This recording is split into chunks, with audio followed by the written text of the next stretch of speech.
Particulier et il y a vraiment, je dirais, dénonciateurs en parlant de ceux qui ont creusé donc des citernes crevassées qui ne retiennent pas l'eau, qui ne retiennent pas donc la bénédiction.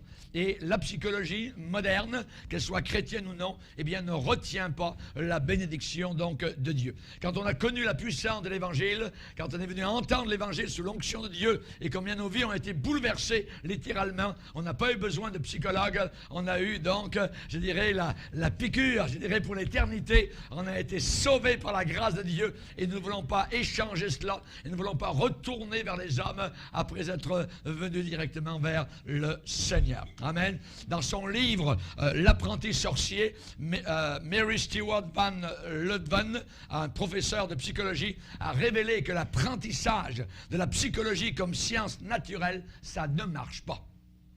Ça ne marche pas. Le psychiatre Lee Coleman a intitulé son livre sur la psychiatrie « Le règne de la terreur ». Et il a démontré à l'intérieur que la psychiatrie n'est pas une science.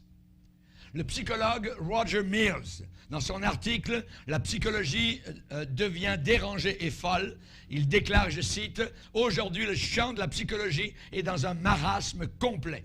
Il y a autant de méthodes, de techniques et de théories qu'il y a de chercheurs et de thérapeutes. » Il dit, j'ai vu personnellement des psychologues convaincre leurs clients que tous leurs problèmes venaient de leur père, ou de leur mère, ou de leur étoile, ou de leur composition biochimique, ou de leur diète, de leur régime alimentaire, ou de leur style de vie, ou même de leur karma développé dans leur vie passée, dans leur réincarnation. N'importe quoi.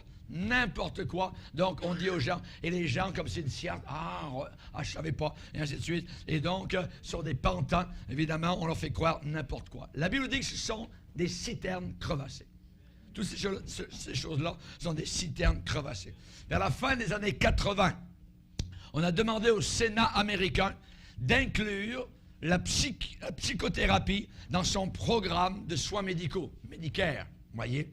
On a demandé au Sénat américain d'inclure la psychothérapie dans son programme de soins médicaux.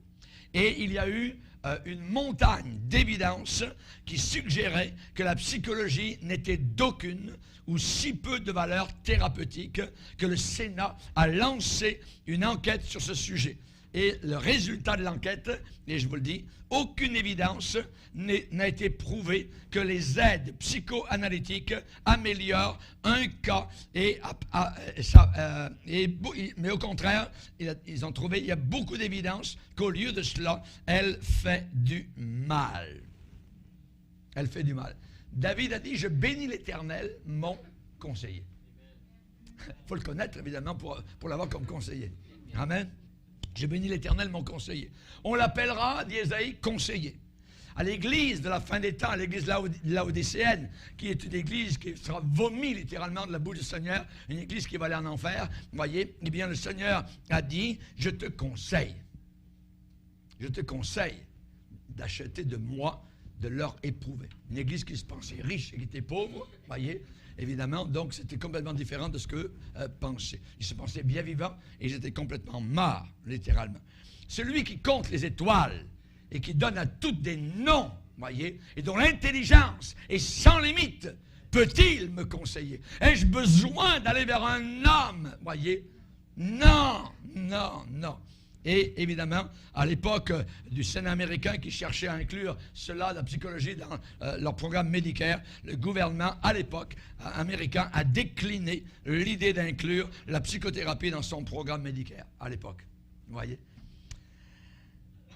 On va lire un passage dans Proverbes. Proverbes, premier chapitre. Proverbes, le premier chapitre.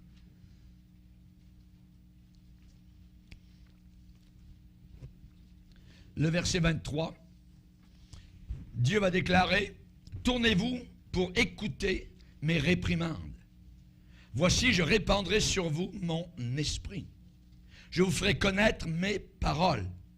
Mais puisque j'appelle et que vous résistez, puisque j'étends ma main et que personne n'y prend garde, puisque vous rejetez tous mes conseils et que vous n'aimez pas mes réprimandes, moi aussi je rirai quand vous serez dans le malheur. Je me moquerai quand la terreur vous saisira comme une tempête et que le malheur vous enveloppera comme un tourbillon, quand la détresse et l'angoisse fondront sur vous. Alors ils m'appelleront, je ne répondrai pas. Ils me chercheront, ils ne me trouveront pas. Exactement comme le roi Saül, vous voyez, Dieu ne se laissait plus trouver à ce moment-là, quand il était tellement désobéissant. Parce qu'ils ont haï la science, c'est-à-dire la connaissance de Dieu, et qui n'ont pas choisi la crainte de l'Éternel, puisqu'ils n'ont point aimé mes conseils, et qu'ils ont dédaigné toutes mes réprimandes. Ils se nourriront du fruit de leur voix, ils se rassasieront de leurs propres conseils. Oui, de leurs propres conseils. Car la résistance des stupides les tue, et la sécurité des insensés les perd.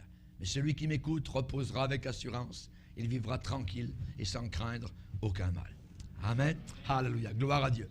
Heureux l'homme qui ne marche pas selon le conseil des méchants, mais qui trouve son plaisir dans la loi de l'Éternel et qui la médite jour et nuit. Alléluia. Amen.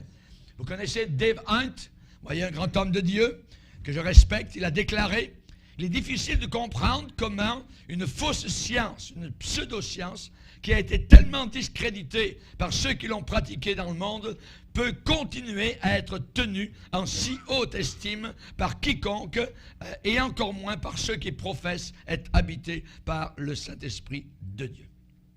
Dans la psychologie, l'homme est bon. Dans la Bible, l'homme est mauvais. Totalement contraire. Amen. Et la Bible dit: maudit soit l'homme qui place sa confiance dans l'homme. Il ne voit jamais arriver le bonheur. Voyez? Mais heureux l'homme qui place sa confiance dans le Seigneur. C'est autre chose. Qu'est-ce au juste que la psychologie chrétienne? Qu'est-ce au juste que la psychologie chrétienne? Sans le savoir, il y a beaucoup de personnes qui assument, qui croient que le terme de psychologie chrétienne, eh bien, signifie, dénote une certaine connaissance chrétienne. Il y en a certains qui vont beaucoup plus loin. Ils assument que certains grands chrétiens du passé ont fondé des écoles infaillibles de psychologie chrétienne. Imaginez, c'est faux et ce n'est pas vrai.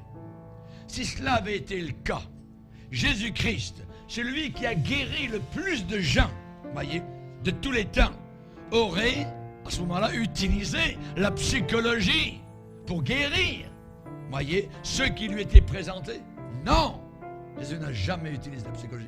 Sa parole, sois guéri, relève-toi, marche, ainsi de suite. Il les guérissait par sa parole. Amen. Alléluia. Jésus a dit: le Saint-Esprit de Dieu est sur moi parce qu'il m'a oint pour annoncer une bonne nouvelle aux pauvres et pour guérir ceux qui ont le cœur brisé. Ce n'est pas l'homme qui guérit l'homme. C'est Jésus-Christ qui guérit les cœurs brisés. Alléluia. Merci Seigneur. Amen. Ni l'apôtre Paul, ni Simon-Pierre ou tout autre écrivain de la Bible, voyez, n'a utilisé la psychologie. Ni tout grand chrétien, je dirais, notable, remarquable au travers des siècles. Dans les années 70-80, il y avait des stickers sur les voitures des chrétiens, les achetés, c'était marqué « Jésus-Christ est la réponse ». Jésus-Christ est la réponse. Après quelques années, les stickers ont changé. Jésus est la réponse.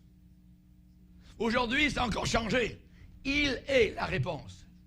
Les églises sont tellement frileuses, timides et charnelles qu'elles n'osent même plus dire que Jésus-Christ est la réponse. Aujourd'hui, c'est la psychologie qui est la réponse. Et si vous ne rentrez pas dans ce système-là, alors vous êtes déclassé, vous êtes vieux jeu. Merci Seigneur. Amen. Si la psychologie était vraiment la réponse, pourquoi n'a-t-elle pas apporté la guérison des problèmes qui tourmentent et harcèlent l'humanité depuis le commencement des temps? Voyez? Dans Proverbe 19, il est dit: cesse, arrête mon fils d'écouter l'instruction psychologique si c'est pour t'éloigner des paroles de la vraie science, la parole de Dieu. Arrête d'écouter ça.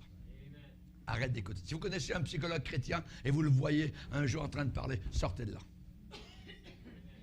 Sortez de là! Ne vous laissez pas laver encore le cerveau. Oui. La Bible dit, faites tous vos efforts pour joindre à votre foi la vertu, et à la vertu, la science. C'est-à-dire connaissance de Dieu. La vraie science dans la Bible, c'est la connaissance de Dieu. N'oubliez pas, tu ne laboureras pas avec un bœuf et un âne attelés ensemble. La chrétienté aujourd'hui est envahie par la psychologie. C'est enseigné dans la plupart des collèges bibliques et ça inspire les prédications dans beaucoup d'églises. Et les gens sont invités à consulter le psychiatre chrétien, le psychologue chrétien, pour obtenir des résultats. Entre 60 $ et 120 $ de l'heure. 55 minutes. 55 minutes, oui. C'est abominable. Vous devez payer maintenant. Vous devez payer. Jésus dit, vous avez reçu gratuitement, donné gratuitement. Ah oui. Oui, on paye nos dîmes, nos offrandes, mais je n'ai pas à payer un homme pour qu'il me parle, blablabla, ou pour qu'il m'écoute pendant 1 heure. Allonge-toi, puis raconte-moi ton passé. Avant que tu étais sauvé, c'était comment, puis tout ça, puis bientôt ça va être dans ton ancienne vie, puis tout ça, puis la réincarnation, n'importe quoi. On a ça dans l'Église. Un jour, il y avait un homme du temps de Néhémie il avait réussi, c'était un ennemi du peuple de Dieu, il s'appelait Tobija. Néhémie n'était pas là, puis finalement, Eliashib, le souverain sacrificateur, l'avait placé dans une chambre directement à l'intérieur du temple. Un ennemi de Dieu. Quand Néhémie est arrivé, revenu, il a vu ça. Imaginez, un faux apôtre, un ennemi du peuple de Dieu, à l'intérieur du temple de Dieu. Il est allé dans la chambre, il a pris les affaires, et il a tout mis ça dehors, vous voyez, et un coup de pied au derrière, sort d'ici. Et c'est ce qu'on devrait faire de tous les psychologues chrétiens à l'intérieur de l'Église, parce que ces gens-là ont besoin d'être assis et d'écouter un vrai prédicateur de la parole de Dieu. L'Évangile passe au-dessus de toute psychologie humaine. Alléluia. Christ est la réponse, pas la psychologie. L'Église a reçu du Sauveur l'ordre de prêcher l'Évangile aux pécheurs. Allez par le monde entier, prêcher la psychologie. Non! Prêcher l'Évangile. Évangélion, la bonne nouvelle, le sang de Christ, la croix. Alléluia. Merci Seigneur. Amen. La psychologie aujourd'hui, c'est un Goliath. C'est un Goliath. Et nous, les David, il faut abattre ce Goliath. Il faut abattre ce Goliath. Si vous pensez que Goliath est votre ami, vous êtes déjà fini. Vous êtes dans le camp des Philistins. Peut-être vous êtes un Philistin. David, il a pris 5 pierres dans le torrent. Il a mis dans ses poches sa gibecière. La Bible dit 5 pierres polies. Ça veut dire que ces pierres avaient passé des siècles dans le torrent. Et l'eau les avait comme bien polies, bien rabotées. Il n'y avait pas d'aspérité. Il en a pris 5. Et nous avons, nous, chers amis, 5 pierres solides pour les lancer sur les Goliaths de ce monde. Nous avons le Saint-Esprit de Dieu. Nous avons la parole de Dieu. Nous avons le nom de Jésus-Christ. Nous avons le sang de Jésus-Christ. Nous avons l'œuvre de la croix qui a écrasé Satan directement au calvaire. Lancez ces pierres polies qui ont fait leur preuve au travers des siècles sur les démons de l'enfer et vous serez victorieux. Amen. La prétendue psychologie chrétienne, la soi-disant, est-ce que c'est une façon perfectionnée de communiquer la parole de Dieu? Ou bien est-ce un message totalement différent? La Bible parle d'un autre évangile. Si quelqu'un vous annonce un autre évangile, en grec, autre, hétéron. Hétéron, voyez. Hétéron en grec, ça veut dire différent. Ça veut dire un autre d'une autre sorte. Par exemple, Jean-Baptiste a utilisé ce mot lorsqu'il a demandé, il a fait demander à Jésus, devons-nous en attendre un autre? Es-tu le Messie ou devons-nous en attendre un autre? Hétéron, voyez, un autre différent. Ou alors, quand Joseph est décédé en Égypte, il est dit que dans Acte 7, verset 18, il parut un autre roi, un autre pharaon qui n'avait pas connu Joseph. Ça veut dire un autre différent. Un autre différent, d'une autre sorte. La Bible parle d'un autre évangile. Un évangile différent, une autre bonne nouvelle.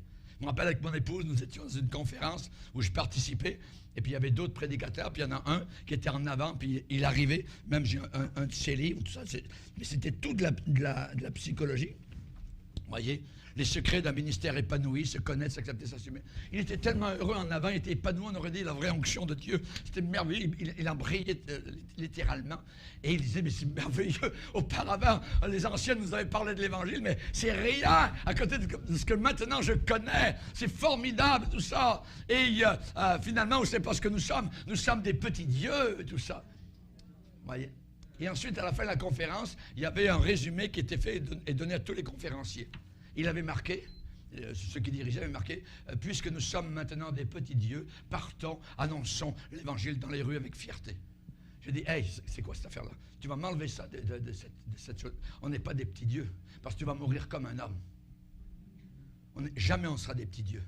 Ils ne seront jamais des petits dieux. Pourquoi? Parce que c'est un mensonge du diable. Et ce mensonge remonte au Jardin d'Éden, où Satan a dit à Adam et Ève, vous serez comme des dieux. C'est le nouvel âge qui entre littéralement à l'intérieur de l'Église. Cet homme-là voulait nous faire croire que maintenant il avait découvert autre chose. Ouais. C'est un pasteur africain, ainsi de suite. Il avait découvert la psychologie chrétienne. Maintenant, il pouvait rouler avec une Mercedes, il pouvait porter une montre Rolex, il pouvait vivre un peu plus dans le luxe. Voilà ce que le nouvel évangile lui avait apporté. Le diable n'a-t-il pas promis les richesses à Jésus? Tu te prosternes, je te donnerai toutes ces richesses, cette gloire, car elle m'a été donnée. Et je la donne, à qui je veux. Et ceux qui rentrent dans le système diabolique religieux vont avoir aussi beaucoup de richesses. On n'est pas sur la terre pour avoir des richesses. On est sur la terre pour servir Christ. Paul a dit, j'ai appris à vivre autant dans la disette que dans l'abondance. Un jour, on est dans la disette, pas de problème, je ne me pose pas de questions sur ma foi, je continue à marcher avec le Seigneur. Alléluia, gloire au Seigneur. Amen.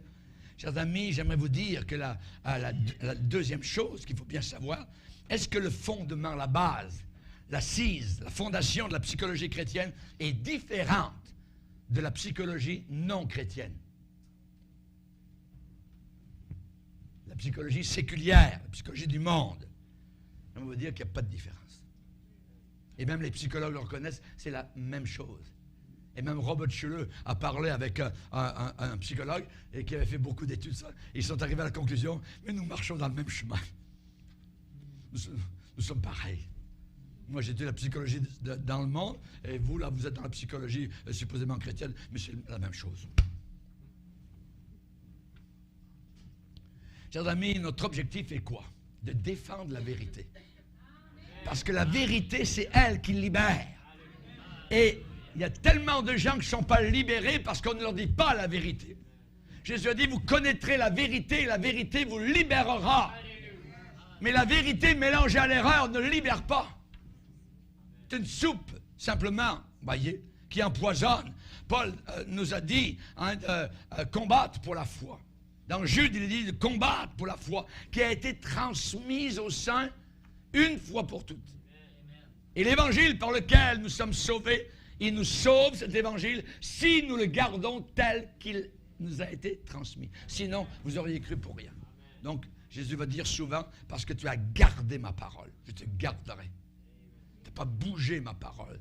Tu as gardé cette parole. Tu ne l'as pas modernisée. Tu as cru dans cette parole. Et cette parole, nous allons la garder telle qu'elle nous a été transmise. Voyez.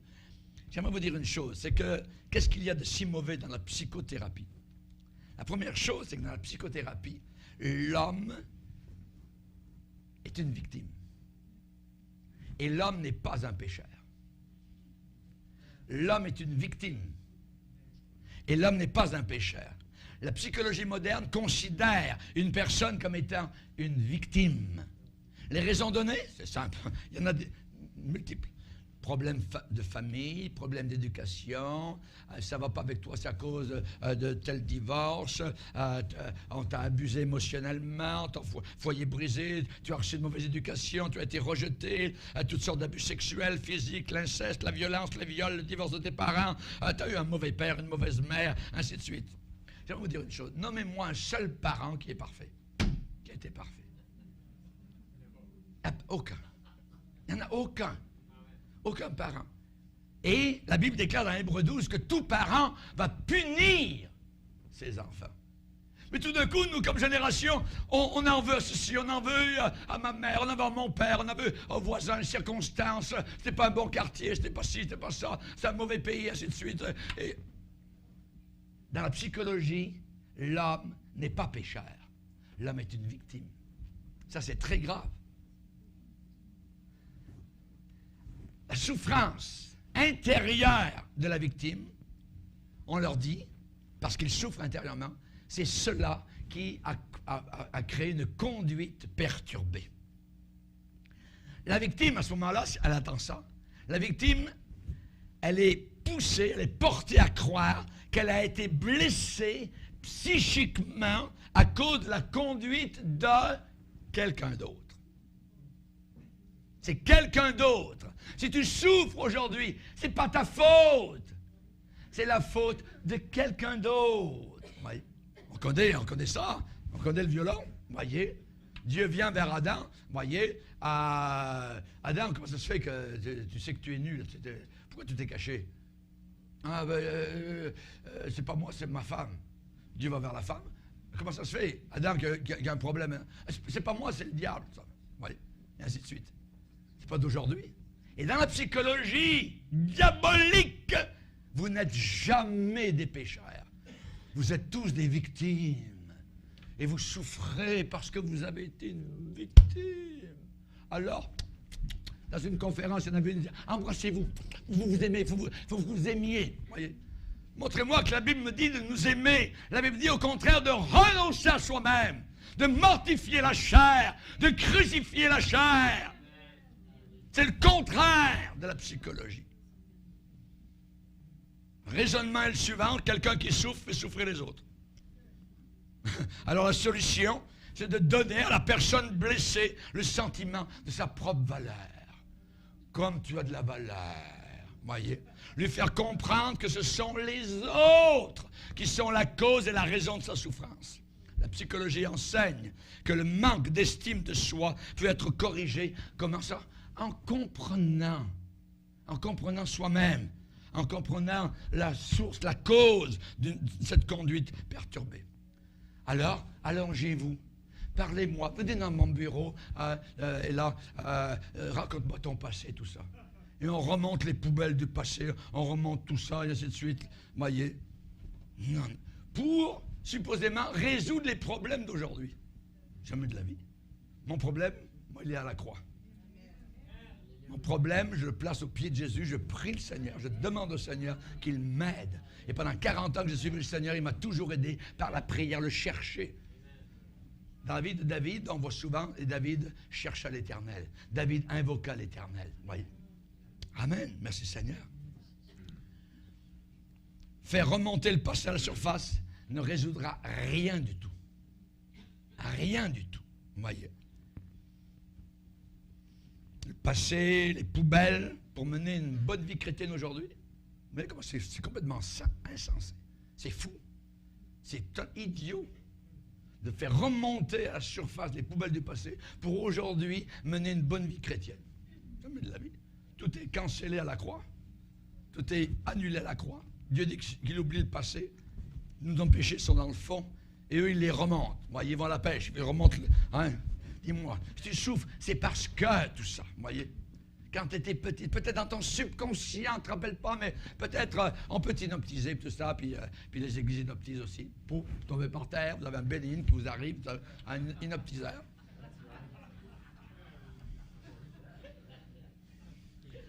L'Évangile ne considère pas les gens comme des victimes, mais comme des pécheurs. Comme des pécheurs. La Bible dit tous ont péché. C'est la raison pour laquelle nous avons les 10 commandements. Tu ne. Voyez, on ne dit plus ça aujourd'hui. Voyez, parce que comme Robert Schuller dit, nous prêchons l'estime de nous-mêmes. Parce que si on prêchait les commandements et que les gens sont pécheurs, on amoindrirait vraiment leur qualité de vie et leur personnalité et leur estime d'eux-mêmes. Voyez. Et c'est un gars qui dit, il ne prêche jamais contre le péché. Joel Osteen, c'est la même affaire. tout son péché. L'Évangile ne parle pas principalement d'une souffrance intérieure. L'Évangile parle de la culpabilité. La culpabilité est un sentiment qui vient à cause de mon péché. La culpabilité. Cette génération, même de chrétiens, ne veulent plus se sentir coupables. Et si quelqu'un dit qu'il n'a pas péché, il fait Dieu menteur. C'est comme s'il est en train de dire Dieu est un menteur. Imaginez. Et selon l'évangile de Jésus-Christ, le problème n'est pas seulement une conduite perturbée, c'est une désobéissance volontaire à Dieu. Une désobéissance volontaire à Dieu. Vous vous rendez compte, quand David a commis son adultère, il a écrit un psaume. Il dit, tant que je me suis tu, mes os se consumaient, je gémissais toute la journée. Ça, c'est un cas merveilleux pour un psychanalyste. Il va dire, on va psychanalyser David, tout ça. David, il ne se connaît pas lui-même, ainsi de suite. Vous voyez, alors, on va voir tout ça, puis le caractère ci, sanguin, le caractère flegmatique, Abraham, c'était ci, ça. Ouais. Alors, les caractères, on a des réunions de jeunes, et puis là, on va regarder les caractères, puis on va dire, ben toi, tu dois aller avec tel caractère. Jamais de la vie. Jamais je me serais marié, moi. Ma femme a un caractère totalement différent de moi. Vous voyez? Mais c'est le Seigneur qui nous a conduits l'un vers l'autre. C'est autre chose. Et on reste, ça fait 35 ans. Merci Seigneur. Merci Seigneur. David a dit, tant que je me suis tu, mes os se consumaient, je gémissais toute la journée. Aujourd'hui, prends des petits antidépresseurs, ça. Mais la petite pilule antidépresseur, le soleil va se lever demain matin pareil. Et vous aurez qu'un sentiment de péché sur votre cœur pareil. Et même si vous allez consulter un psychologue, un psychiatre, quoi que ce soit, qui va vous flatter dans le sens du poil, ça ne veut pas que vous êtes un pécheur, vous avez péché. David aurait pu dire, vous voyez, s'il avait été devant le psychologue, monsieur le psychologue, c'est terrible, tout ça, bon, il faut que je vous le dise, tout ça, j'ai commis adultère, tout ça, mais oui, mais explique-moi, raconte-moi tout ça. C'était par une belle nuit étoilée, tout ça, puis il y avait la lune, puis c'était le printemps, puis je voulais me reposer, puis mais c'est pas ta faute, David, tu avais besoin de te reposer, puis finalement, t'es fait comme ça, puis t'as un tempérament dans ce sens-là, puis c'est pas ta faute, voyez.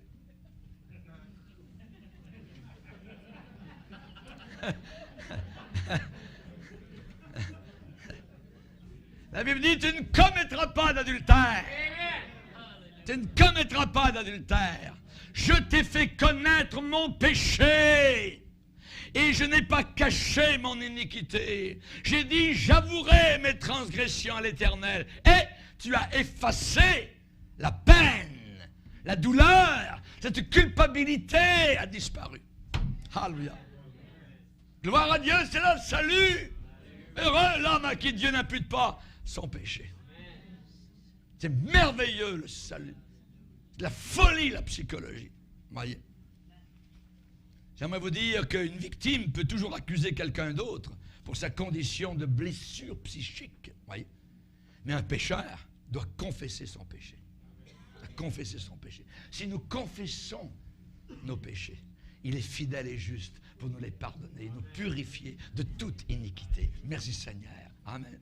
Celui qui cache ses transgressions, celui qui n'avoue pas, celui qui dit que c'est la faute des autres, eh bien, il ne prospère pas. Il n'y a rien qui marche dans sa vie. Mais celui qui les avoue et les délaisse obtient miséricorde.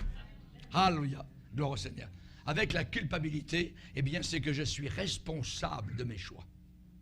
Je suis responsable personnellement de mes choix. Et je ne dois pas tenir compte des circonstances négatives qui m'ont motivé.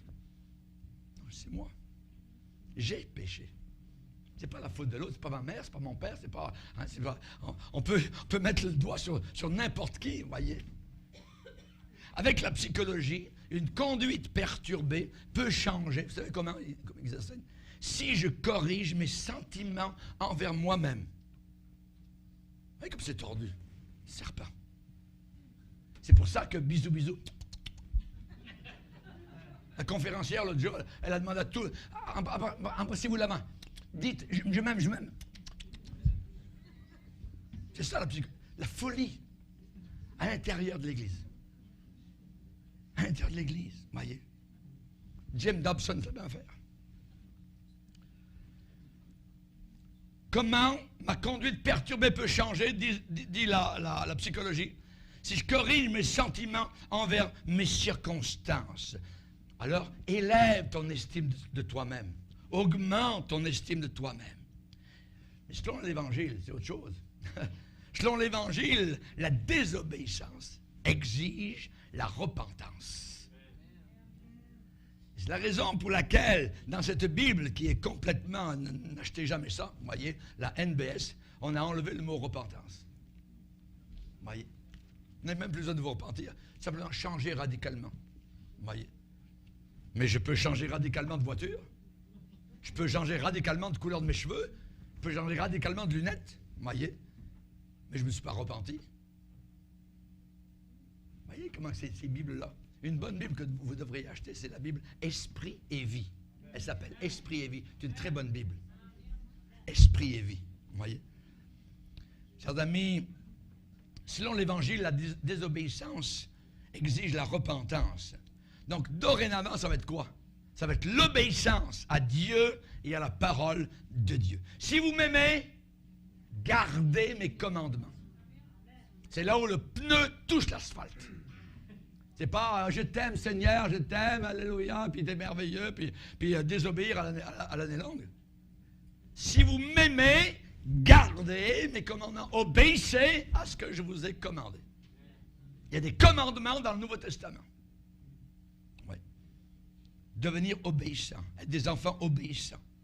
La Bible considère tous les hommes comme des pécheurs coupables, c'est-à-dire que nous sommes responsables de nos actions. Plus que cela, la Bible nous enferme et nous dit que nous sommes sans excuse.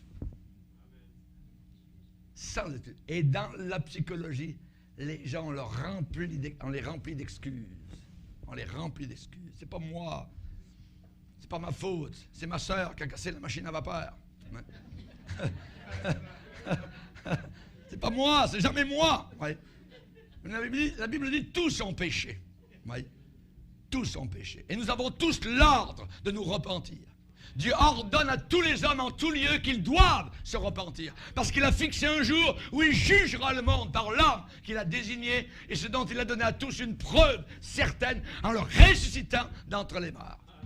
Amen. Alléluia. Merci Seigneur. Amen. La psychologie, c'est un effort sociologique de l'homme pour se découvrir soi-même, se trouver soi-même. Socrate, dans l'Antiquité, eh bien, enseignait cela. C'est un incrédule, c'est un athée, littéralement. Vous voyez, connais-toi toi-même. C'était ça, sa philosophie. C'était un philosophe, vous voyez. Et on retrouve ça maintenant à l'intérieur de l'Église de Dieu. Pourquoi? Parce que les gens sont résistants à Dieu.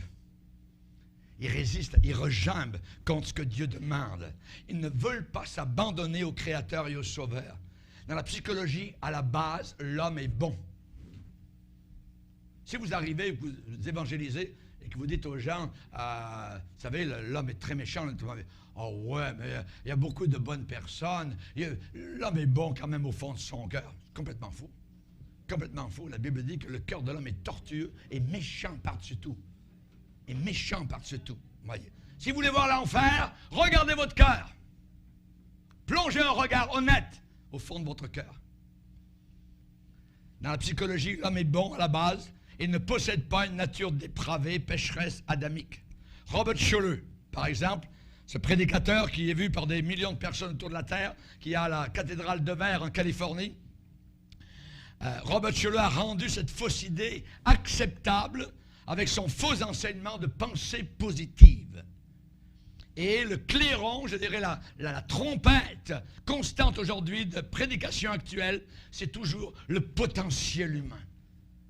Ce que l'homme peut, le potentiel. Tu as un grand potentiel. Comment être une réussite? Comment être un succès? Mais on entend cela dans le monde avec Amway, avec les compagnies qui... c'est le même langage, nouvel âge. Oui. Ce sont des techniques de relations humaines, d'estime de soi-même. Et nous avons Robert Schuller en Californie, Joel Osteen à Houston, Texas, Rick Warren à Saddleback en Californie, Bill Hybels à Chicago. Ils sont tous dans le même bateau. Et l'idée biblique de crucifixion du moi, l'idée biblique de la sanctification et de renoncer totalement à une vie charnelle ne gagne même pas la deuxième place dans leur priorité. J'aimerais vous dire qu'une telle prédication ne réussit pas. Ça rassemble du monde, beaucoup de monde, voyez. Mais les témoins de Jéhovah en rassemblent, les Mormons en rassemblent, voyez. C'est autre chose dans l'Église de Dieu. L'Église de Dieu est faite de gens qui sont repentis de leurs péchés et qui sont nés de nouveau. Amen. Mais actuellement, on introduit à l'intérieur de l'Église des étrangers. Tout homme possède un bouton spirituel dans sa poitrine.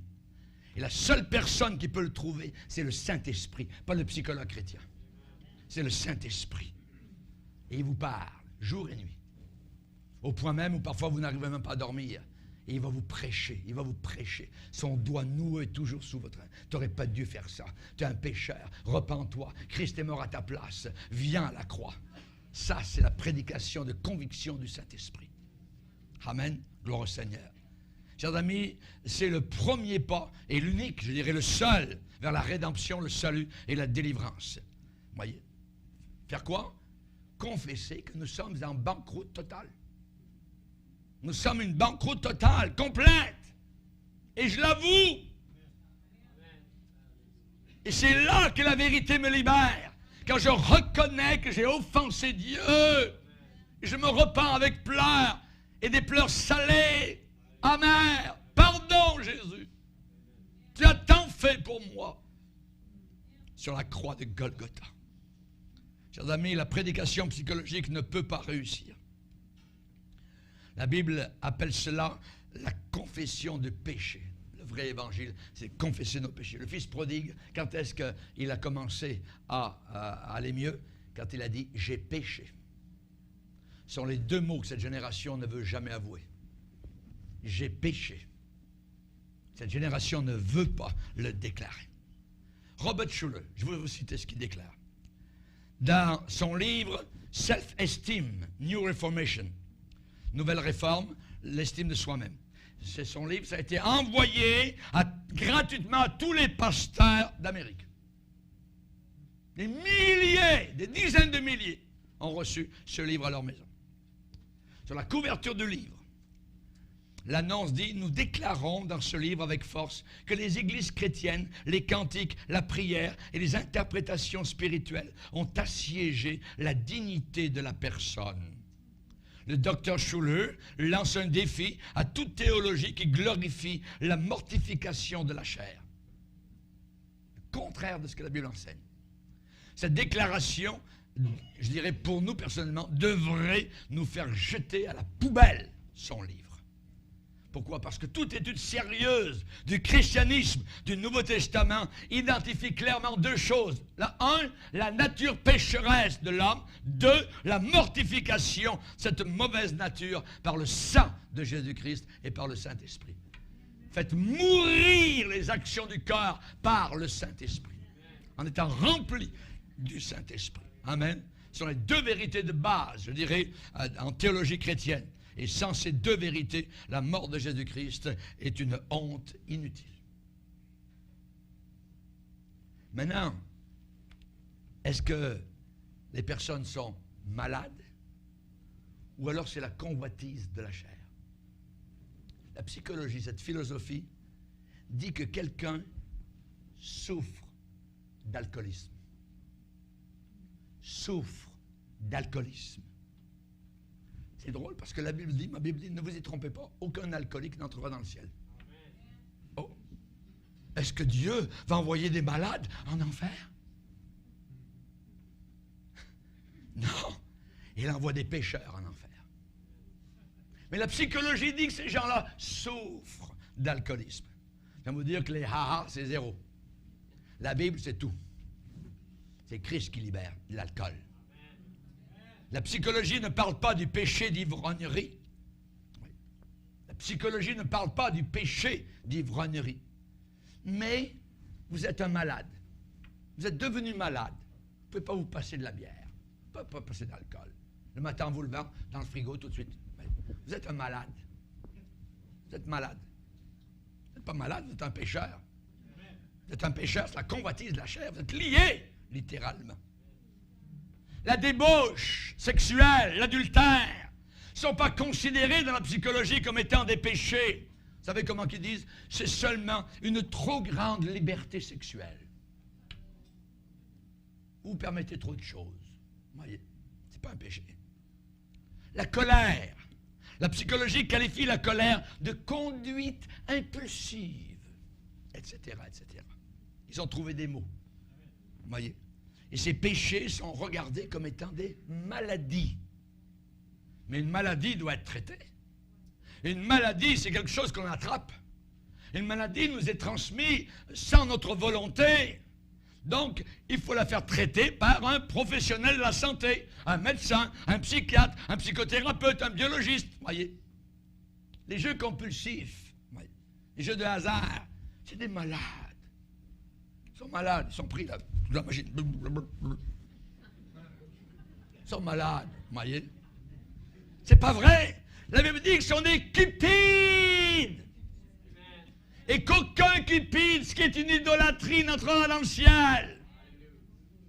Ce n'est pas des malades, c'est des pécheurs. La convoitise de la chair. Chaque maladie exige un traitement approprié. La Bible enseigne que les péchés d'ivrognerie, de débauche, de querelle, voyez, de déviation sexuelle, de haine, d'homosexualité, de colère, de chicane, sont les œuvres de la chair et que personne qui fait ça n'entrera dans le ciel. C'est pour moi qu'il le dit, c'est dans la Bible. On va le relire peut-être, ça sera intéressant.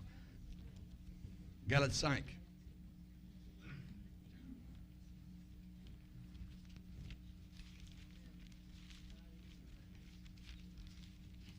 Galates 5. Verset 19. Or, les œuvres de la chair sont manifestes, c'est clair.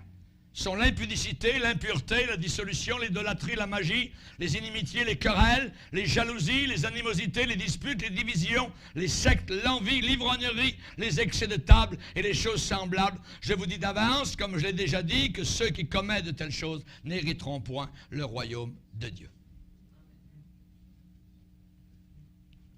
La chair, c'est quoi? La chair, c'est l'être charnel en nous. C'est ce qui a été affecté, pourri, touché, corrompu dans notre nature humaine, hérité d'Adam. Ceux qui vivent selon la chair ne sauraient plaire à Dieu. Romains 8. Romains 5. Par un seul homme, le péché est entré dans le monde, et par le péché, la mort. Et ainsi la mort s'est étendue sur tous les hommes, parce que tous ont péché.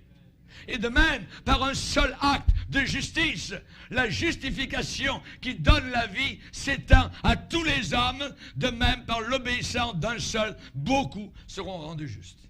Alléluia! Ça, c'est l'évangile de Christ. La seule solution pour la culpabilité du péché, c'est le sang de Jésus-Christ.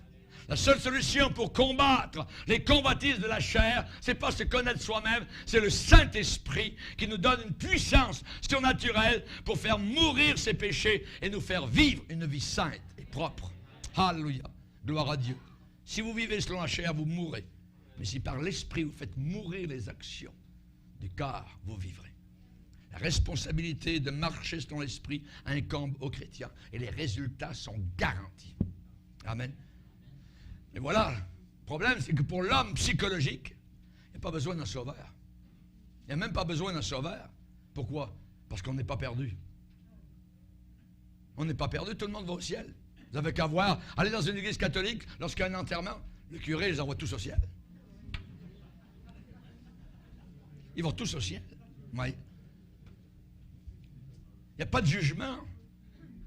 Il n'y a pas de récompense. Ça n'existe pas.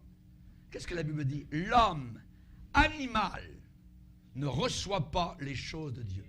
Ce mot animal, dans le texte original en grec, c'est l'homme psychikos, c'est-à-dire l'homme psychologique. L'homme psychologique ne reçoit pas les choses de Dieu parce qu'elles sont une folie pour lui. Qu'il y a 2000 ans, un homme sur une croix appelé Jésus par son sang me purifie de mes péchés, c'est fou complètement. Voyons, on est rendu au 21e siècle. Attends, on ne retournera pas là-bas 2000 ans en arrière. L'orgueil de l'homme. Oui. Le nouveau sauveur aujourd'hui pour ces gens-là, Le nouveau sauveur psychologique, c'est avoir une attitude positive. Et vous l'entendez autour de vous chaque jour. Il faut être positif. Soyons positifs. Voyez. Mais si votre maison brûle, soyez positif. S'il y a un tremblement de terre qui tue 200 000 personnes, soyez positif. Une attitude positive. Voyez. Ça, c'est le nouveau sauveur. C'est le nouveau sauveur. Voyez. Et en réalité, cette pensée que ces gens-là donc ont, c'est une image de stupidité. Ce sont des gens qui ont des PhD, des MD, des LSD, tout ce que vous voulez. Complètement partis. Ils ne veulent pas dénoncer le péché. Ils remplacent le mot péché par une attitude négative. Ouais. Question posée à Robert Schuller. Qu'est-ce que le péché, monsieur le pasteur? Très bonne question. Réponse, Robert Schuller. Ce que je veux dire par le mot péché, eh bien, c'est toute condition ou action humaine qui vole et dérobe à Dieu sa gloire en dépouillant l'un de ses enfants de leur droit de dignité divine. Le péché, il continue, c'est toute action ou pensée qui vole et dérobe à moi-même ou à tout autre être humain son estime de soi. Le cœur du péché originel devient alors MDC, manque de confiance, dit-il. Le péché pourrait être considéré, dit-il, comme étant encore une incapacité innée de s'évaluer soi-même correctement. Vous ne savez pas vous évaluer vous-même. Ça veut dire que c'est ça votre péché. Étiquetez-le, dit-il, comme étant une image négative de soi-même. C'est ça le péché, pour Robert Schuller. Ne dites pas que le cœur central de l'âme humaine est de la méchanceté. Si c'était le cas, alors vraiment l'être humain serait totalement dépravé. Le christianisme positif ne croit pas, ne soutient pas l'idée de la dépravation humaine, mais c'est l'incapacité humaine. Je suis humainement incapable de corriger ma propre image de moi-même négative jusqu'à ce que je rencontre une expérience qui va changer ma vie avec un amour qui ne me condamne pas, qui est répandu sur moi par une personne que j'admire tellement que d'être accepté sans condition par lui, c'est la nouvelle naissance. Vous voyez, il passe à côté. Page 67 de Self-Esteem de New Reformation, Robert Schuller. Aucune repentance n'est demandée. Vous avez remarqué? Aucune repentance n'est demandée, aucun prix payé, aucun sang versé, aucune croix ensanglantée. David a dit, j'ai péché contre toi seul. C'est autre chose. La définition du péché dans la Bible est simple. Ce n'est pas la définition de Robert Schuller. Quiconque pêche, transgresse, viole la loi de Dieu. Et le péché, c'est la transgression de la loi. Qu'y a-t-il de si mauvais avec la psychologie? Eh bien, la psychologie, c'est un abîme sans fond. C'est une brèche béante, une erreur flagrante, parce que l'attention de la personne est dirigée sur elle-même. Sur elle-même, pas sur Jésus-Christ. Voyez? L'examen et la connaissance de soi-même, j'aimerais vous dire, n'est pas un remède. Personne ne sera guéri s'il se connaît bien lui-même, s'il a connaissance de lui-même. Les bons marins, voyez, et j'ai été un marin longtemps, les bons marins ne jettent pas l'ancre à l'intérieur du navire.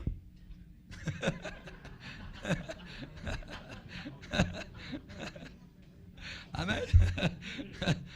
On a besoin de quelqu'un de plus grand que nous-mêmes. Et la Bible dit que nous avons saisi. Alors il y a l'encre sûre et solide. Elle pénètre. Amen. Là où Jésus-Christ est entré pour nous une fois pour toutes. L'encre, elle n'est pas ici, elle n'est pas à l'intérieur. Aujourd'hui, ils vont dire, ben, la solution, elle est en toi. C'est en toi, regarde, c'est en toi, jamais de la vie. En moi, c'est de la pourriture, c'est de la saleté, c'est du péché, arrête. Il n'y a rien de bon, Paul va dire en moi. C'est ailleurs, l'encre. On la lance ailleurs. Amen. Hallelujah. Il n'y a aucune victoire dans le moi. On a besoin de quelqu'un de plus grand, que ce quelqu'un c'est Jésus-Christ. Et tôt ou tard, il faut réaliser que le chemin de la victoire dans la vie chrétienne, c'est s'occuper du Seigneur et pas de soi-même. Cherchez premièrement le royaume de Dieu et sa justice, et le reste vous sera donné par surcroît. Amen. Hallelujah. Peter Gint, une dernière. Hallelujah. Je sais que vous êtes un peu fatigué. Un jour, il a visité un hôpital psychiatrique. C'est une histoire vécue qui a été rapportée par le dramaturge norvégien Ibsen. Et il a dit, tous les gens, c'est dans un hôpital psychiatrique, il dit, tous les gens semblaient normaux et personne ne semblait être fou. Tous les gens parlaient de façon raisonnable de leurs projets futurs. Et quand Peter est allé voir le médecin sur place, il lui dit, mais ils sont pas fous, ils parlent de manière sensée, tout ça. Le médecin a répondu à Peter Gint, ils sont fous. J'admets qu'ils parlent avec sens, mais tout est centré sur eux-mêmes. En fait, ils sont obsédés intelligemment par leur moi. C'est le moi le matin, c'est le moi le midi, c'est le moi pendant la nuit. Ici, dans ce lieu, on ne peut s'échapper du moi. On le trimballe partout avec soi, même dans les rêves. Oh oui, jeune homme, on parle ici de façon sensée, mais on est fou sans l'ombre d'un doute. Ils sont vraiment fous, même les médecins. La psychologie moderne est basée sur la sagesse des hommes et non pas sur la sagesse de Dieu. Pas sur la sagesse de Dieu. L'opinion des hommes plutôt que l'autorité de la parole de Dieu. Dans une conférence chrétienne, dernièrement, le psychologue qui était en avant disait aux gens qui étaient là, mes convictions les plus profondes. Voilà mes convictions les plus profondes. Il répétait ça tout le temps, tout le temps. Nous aimerions entendre, il est écrit. La parole de Dieu dit, amen. La sagesse de Dieu, c'est la croix. C'est la croix, c'est une folie aux yeux de ce monde. Quand Naaman, qui était lépreux, on lui a demandé d'aller se jeter, de se plonger dans le fleuve du Jourdain, c'était une folie. Et il repartait. Et un de ses amis a dit, mais si le prophète avait demandé quelque chose de plus dur, tu ne l'aurais pas fait. Essaye. Finalement, il a dû se dévêtir, il a dû enlever tout ça, descendre donc dans le fleuve. Tous les gens ont vu sa lèpre. Une fois, deux fois, le prophète avait dit, je pense que c'est 7 fois. Et la 7e fois, pouf, il était complètement guéri. La peau douce complètement. Comment ça se fait qu'en regardant à la croix, qu'en admirant Jésus-Christ cloué pour moi avec des clous de fer romains dans ses pieds et dans ses mains et son sang qui coule, ça me sauve, ça me libère. La croix, c'est ma bouteille de respiration et d'oxygène. Hallelujah. Je vis l'éternité à la croix du Calvaire. C'est la porte d'entrée du ciel. Alléluia. Que Dieu soit glorifié. C'est une folie. Amen. C'est une folie.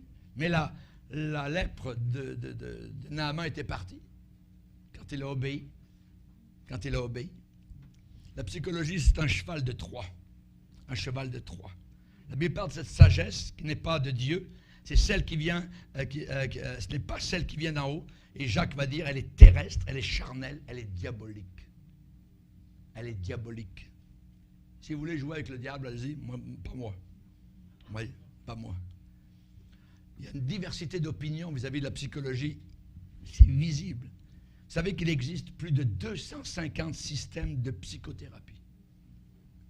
Il existe plus de 2000 techniques, voyez, compris celles qui peuvent aider vos animaux. Les animaux ont besoin d'un psychologue aussi. Ben oui. Ben oui. Mais puisqu'on est devenus comme des animaux, pourquoi pas? Darwin a découvert comme d'un singe. C'est abominable. C'est abominable.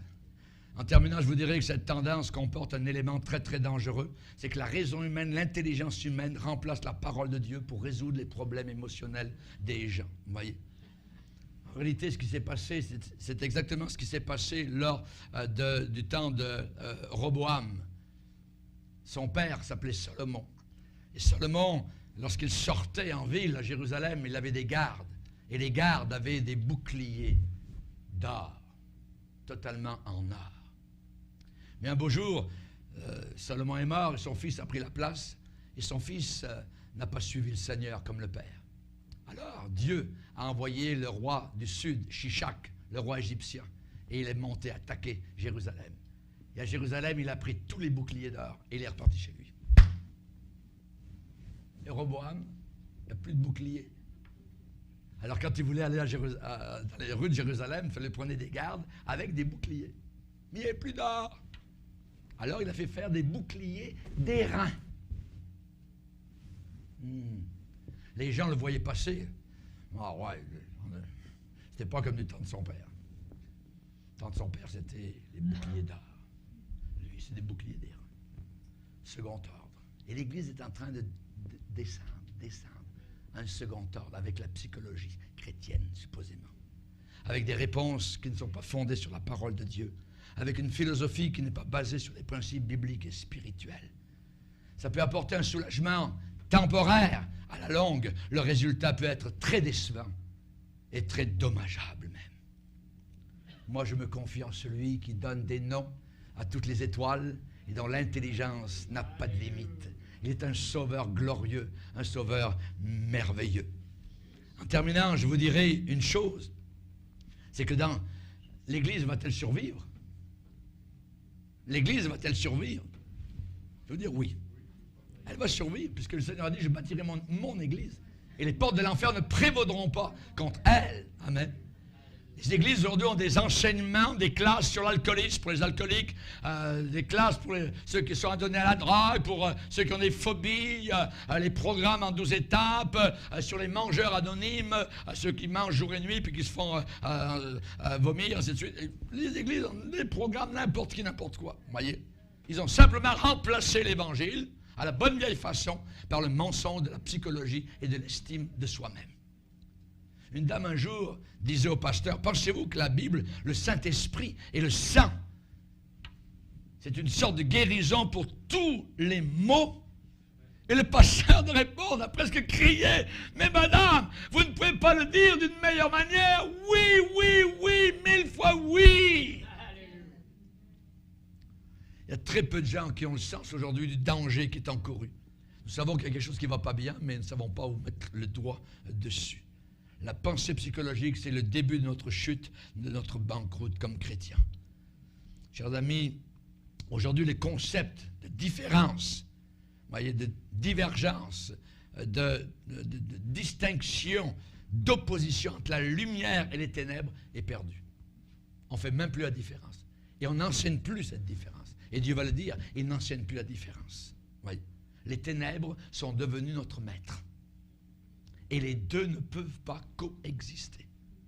L'un s'en va, l'un disparaît quand l'autre devient roi.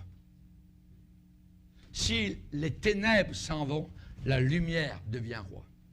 Si la lumière s'en va, les ténèbres deviennent rois. L'Église, l'épouse de Jésus-Christ, va survivre dans cette séduction. Jésus a bien dit que personne ne vous séduise. On ne pensait pas qu'on serait séduit directement à l'intérieur, mais on est séduit. Un peu de levain fait lever toute la pâte. Un peu de levain fait lever toute la pâte. Il y a des hommes, des jeunes gens, des jeunes filles, des églises, des assemblées qui retournent à la Sainte Bible, qui retournent au sang de Jésus-Christ et au Saint-Esprit véritable. Et ces gens-là possèdent la trinité du succès spirituel. Alléluia. Amen. Je dirais, il n'y a aucune mauvaise puissance, aucun démon qui peut résister devant une fraîche visibilité.